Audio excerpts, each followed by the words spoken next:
What's up, YouTube? This is Too Raw for TV. So, before I get into this video, I want to give a shout out to both Ticket and LB for doing videos on this subject. And if you're not subscribed to Ticket TV or LB, please subscribe to their channels. It's Ticket TV.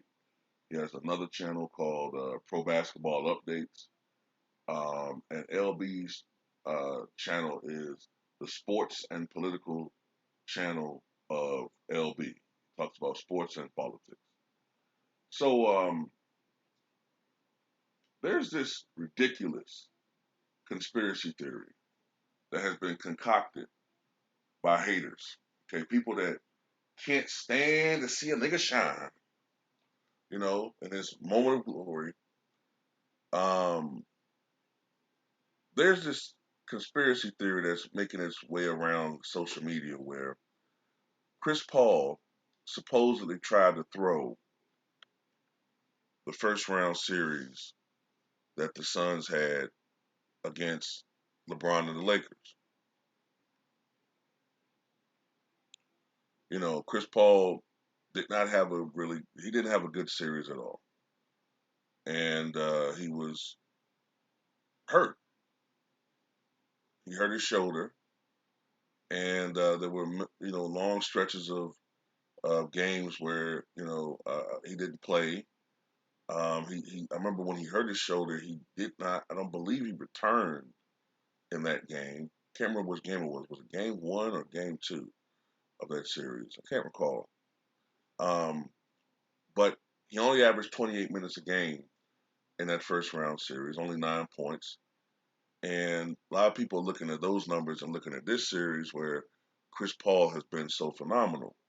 And, the first thing that comes up in their mind is, oh, well, he tried to throw the series on purpose to help LeBron win because that's his buddy.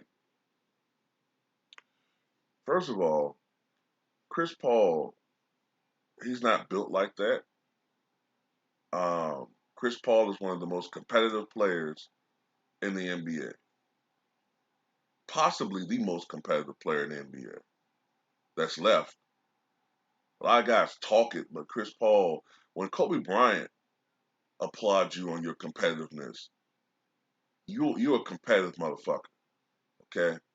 I can't see Chris Paul doing that.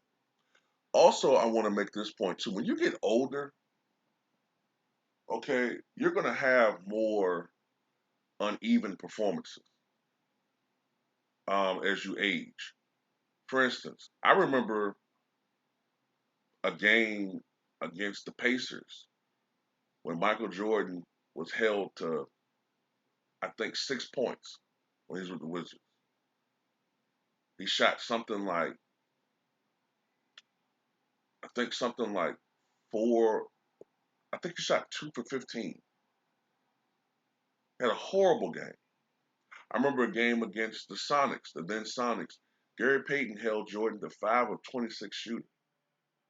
But then Michael have a game where he shoots 18 for 25 and torched the Nets for 45, or dropped 51 against the then New Orleans Hornets. No. I think it was still the Charlotte Hornets at the time. Take that back. So you will be more uneven. This series, Chris Paul was healthy. He felt good, and his confidence went way up. He was making shots. You know what I'm saying? He got into a rhythm. He got into one of them things. And that's why he looked the way he did. Not to mention the fact that he also was going up against a team, Denver, which has a history for being a little bit defensively porous. Remember, Denver is the same team that let Donovan Mitchell average almost 40 points a game last year in that first round series. Got to look at matchups too. There's some other shit involved. You know what I'm saying? Not to take anything away, but Denver didn't have Jamal Murray. Denver didn't have, some other pieces earlier in the playoffs. They didn't have Barton earlier. So look, it is what it is. Now, this conspiracy bullshit. Uh, couldn't Chris Paul at any point in his career sign with LeBron James and won an easy ring? Couldn't he?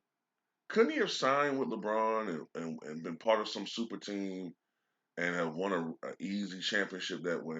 No, he never did that because, like I said before, guys like him, Dame Lillard, Giannis Antetokounmpo, they're built differently. Okay, everybody ain't always on that bullshit. And also, wasn't in that series against the Lakers? 2 points I want to make. Weren't the Lakers conveniently always down by fucking 30 points after the first quarter any fucking way? So would it have made a difference anyway? And secondly, and maybe that's why Chris Paul was getting away with not being as aggressive offensively because it wasn't needed because the Lakers were playing so fucking poorly. And also, wasn't that the same fucking series where Chris Paul was accused of injuring LeBron James or trying to injure him? I think he undercut him accidentally, battling for a rebound, and everybody was saying he's a dirty player and all that. Now all of a sudden he's LeBron's good. Oh, he's fucking Bebe Rebosa. You know, he's his. I don't know. Some people get that reference, but he's his LeBron's corrupt buddy. You know, doing all this flim flam shit for him.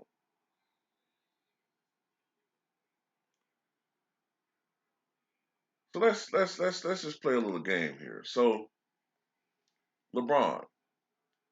So let me ask you this: when LeBron had that phenomenal performance in the Eastern Conference Finals back in 2011, when he was shutting down Derrick Rose on defense and people were applauding his defense, and he was averaging 26 points, 8 rebounds, 7 assists, 2.5 steals, shooting almost 40% from three, 86 from the percent from the foul line, which is like shooting 100% from the foul line for anybody else. And he was being applauded for being a two-way player. And remember, this is when he was playing with Chris Bosh and Dwayne Wade the first year, so both of them were at the peak of their powers, damn near. But then in the NBA Finals, we all know what transpired. Was LeBron throwing that series for his good buddy Dirk Nowitzki? You know what I'm saying? You see how ridiculous this shit sounds? How ridiculous this is? Um, Magic Johnson in 1989, was he faking that hamstring injury to help his good buddy Isaiah Thomas win a ring? Or the year before that, even though we could all see Isaiah Thomas' ankle the size of a fucking elephant trunk or the width of it, was Isaiah Thomas faking that ankle injury to help his good buddy Magic get that last championship in? My man, Isaiah, you my buddy, man. You my good friend, man. Look, but I gotta tell you, man, look, I'm getting up there, man. Kareem, Cap getting up there, Michael Cooper. Look, Showtime is headed toward the sunset. I was just wondering, man, you gonna have your time, man. We're friends, man. I was just wondering, man, you the orchestrator of your band. Think you could help me out a little bit, man? I would throw a little bit on the table for you, man. I'm good for giving you 100,000, man. I know you like to gamble with your Detroit cohorts. Give you 100,000. I don't know, Magic. I'm taking a hell of a risk trying to throw this series. I need a little bit more than that, man. Come on now. You right. I'm gonna hit you with a solid. I'm gonna give you an extra 150,000, man. Go have your fun, bro. It's right there in that suitcase, buddy. What I'm gonna need you to do is you're a hell of an actor. I'm gonna need you to fake this ankle injury. You know what I'm saying? Give y'all a legitimate excuse for blowing this 3-2 lead, all right? I'm gonna do my thing, you do your thing, You know, Kareem, he gonna do his thing. We gonna win the title. But I'm gonna hit you back next year though, baby. Yeah, the Magic Man gonna come up limp with a hamstring. Wink, wink. Cause that's what I do, you know. All right, all right. I got you, Magic. Yeah, the Magic Man. Hey, Chuck. We're looking forward. We're gonna be, I'm ultimate competitor, Chuck. You know that. I know that, Michael. And we good friends, right? Absolutely. Look, I'm gonna tell you before I tell anybody. I ain't even tell Juanita this yet. But look, media, all of my business with the gambling. I'm gonna need to take a break, man. After this season, that's it for me. Retiring. Oh no, Michael, you can't retire. The game needs you, man. Done, Chuck. I need a break. I'm mentally exhausted. The dream team this season, this bench is shitty, man. They got rid of Craig Hodges, Cliff Leviston. They got rid of all my guys, man. Got these bullshit niggas like Trent Tucker, Darren Walker. What the fuck, man? Fuck these niggas, man. So, I'm going out on top. At least I try. I'm trying to go out on top. So this is what I need you to do, Maka. Look, I wanted to join a team like Phoenix to have a shot. First of all, I was in Philly all those years, putting all those big numbers and not going anywhere. I'm playing with Dan Marley. I'm playing with Kevin Johnson. I got Sonny Sabalos. Uh, I got well, no, I think Sonny was LA. Was it? Well, anyway, it doesn't matter. I got all these players with me now. I gotta look. Hey, that's all nice. But I tell you what, in this suitcase right here, $3 million. I'm gonna get up from this table at this conversation. I'm gonna chalk it up as a loss. You got gambling debt, don't you, Chuck? Michael, please don't put my business out there like that. Ain't anybody here, man. Look, tell you what I want you to do. First of all, please you tell Paul Westfall put slow ass Dan Marley on. Then secondly, I think of this series, man. I'm gonna drive to the basket with impunity and reckless abandon. You know, Air Jordan layups, dunks, and ones. The whole shebang. I'm gonna need you and Mark West to lay off on the files now. So, I'm Ed Jordan here to put on the show. Marco, look, the offer is sweet. I do appreciate the offer, but I promised my little girl I would bring a championship to Phoenix. Did I say it's $3 million in there?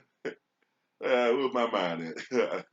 Hey, uh, it's $6 million. Look on the table, it's another suitcase. Also, Chuck, didn't you say you wanted to take you and your family to Italy? Well, there's two first class tickets to Italy, courtesy of Air Jordan. I need this ring. If you don't accept, Chuck, I gotta admit, man, I'm gonna take it personal.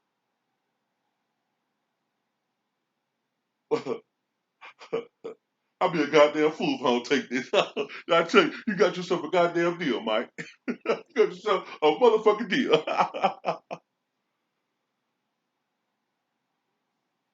It's bullshit, man.